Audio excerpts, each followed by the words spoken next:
Be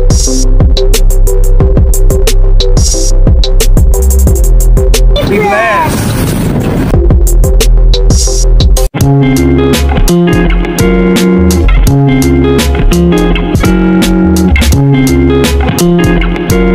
Idol, maiksi lang ang buhay. Sabi nga nila, you make your own adventure because life is never a destination.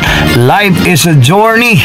Habang tayo'y nabubuhay dito sa mundong ibabaw, mga idol, balansehin natin ang buhay natin, spiritual, family life, mga obligasyon. Kasi pag wala, sana po maalala ko ng mga anak ko. I love you all and be blessed, everyone. Woohoo!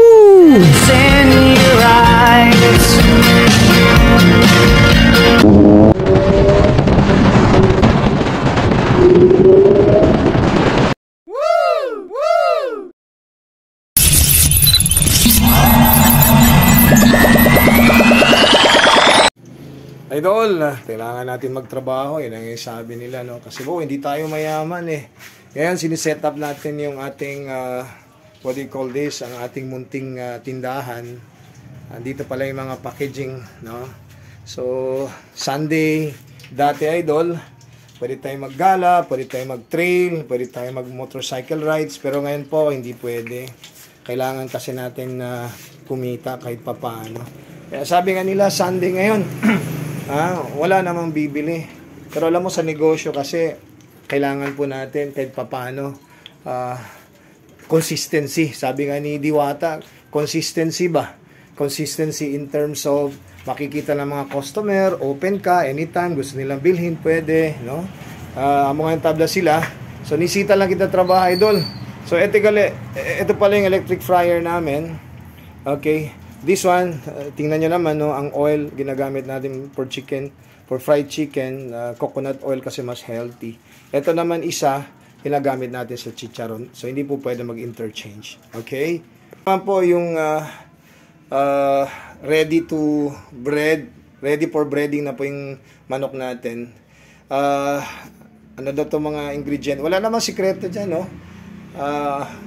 Kailangan mo lang talaga matutunan. Sabi nga nila, pag approve sa mga bata, approve na rin sa iyo, no? Walang sikreto mga idol. Ngayon, ipagluto ko sa inyo is all about breast part. Okay? So, dyan lang muna kayo. Ayan, no? Para sa akin kasi, ang niluluto ko always kasi 8 pieces lang kada fryer. Kasi pag sobra sa 8 pieces, nagda-drop po yung temperature. Okay? So, mamaya pakita ko sa inyo yung finished product ng after breading. Anong klaseng method? Well, ano naman ito? Wet and dry lang method. No? Hindi na ako nag-double breading para mas masarap yung chicken natin. Ayan po, no? Finished product na po. No? Gumagamit tayo ng, what do you call this? Disposable gloves. Ngayon, ang next nga procedure. By the way, idol, hindi ko tinuturo sa inyo yung cooking procedure. I mean, yung procedure ng pagluluto. Ang sa akin lang is, makita nyo lang anong ginagawa ni Paring Nels. Ngayon, idol, i-let natin aside for 2 minutes yung chicken para ma-absorb niya yung breading. Kasi pag hindi mo i-set aside yan for 2 minutes, pag i-deep fry mo, nahulog lang lahat, no? Most of the breading, sayang naman. Okay? So, i-set natin sa 2 minutes. No? Sinet na natin for 2 minutes. After that, ready to cook na siya. So, how many minutes yung chicken breast nuluto? So, tingnan nyo mamaya. Setting of temperature, nandito siya sa 170, no?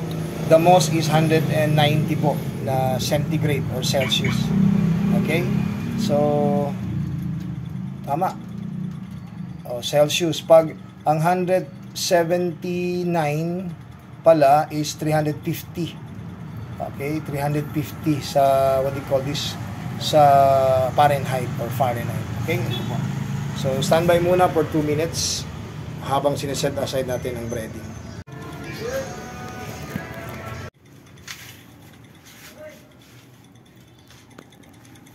So, we still have 15 seconds more and then i-off na natin ang ating timer.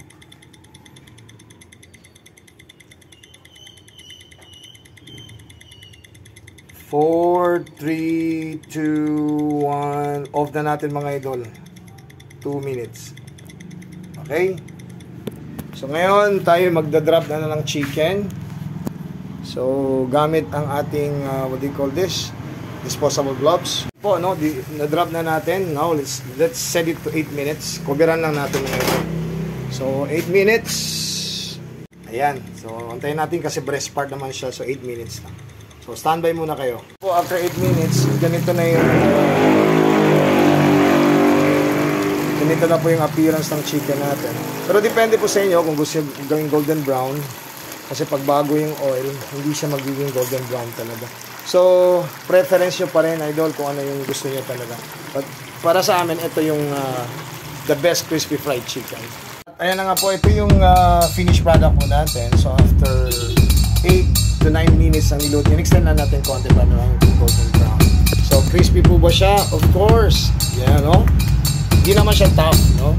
So, crispy fried chicken yung paring nasa ito. Ngayon, isa-set up natin ang display natin, no? Okay. Lagyan natin ng kulang pa ng, what do you call this? Manila paper para mas malinis, no? Kayo na po bahala anong setup niya. Of course, ang ilaw natin, ready na rin. Nilagyan natin ng ilaw, yun, no? Tingnan niya. Para presentable naman siya. So, ganito lang. So, i-display na natin, idol. Okay, finally idol, tapos tayo mag-prepare. Nilagyan natin ng Manila paper para malinis. Okay, so 3 pong cuts ang display natin. Ito naman, binibenta natin ng 30 pesos lang. Pag buy one take one po, 50 pesos. Ito, full breast part, fillet style, 35 ang benta natin. And then, ito may kasamang rib at saka breast. So, 30 pa rin. Hindi kaya po sa 25 pesos. Kasi malalaki talagang chicken ngayon. Ayan. So, ito yung from the outside. Okay. So, ito yung paring Nels Crispy Fried Chicken, idol. Ayan. So, we're open Monday to Sunday. Minsan po nagko-close tayo. Ayan. Okay. So, paring Nels Crispy Fried Chicken dito yan sa may Canelar Trip Prep Moret. Alright. So, we're open hanggang mamayang alas 8, idol.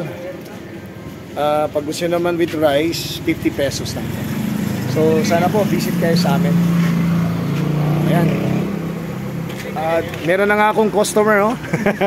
Sige lang, bro. Sige, bro. Okay. Okay, so sabi nga nila, hindi man tayo pipilahan ngayon. That, inshallah. So, tayo po ay mabibayaan. So, hanggang dito na lang ang vlog ni Paring Nels Idol. Sana po, supportahan niyo yung mga local players ng fried chicken. Maraming salamat and alhamdulillah, it's Sunday.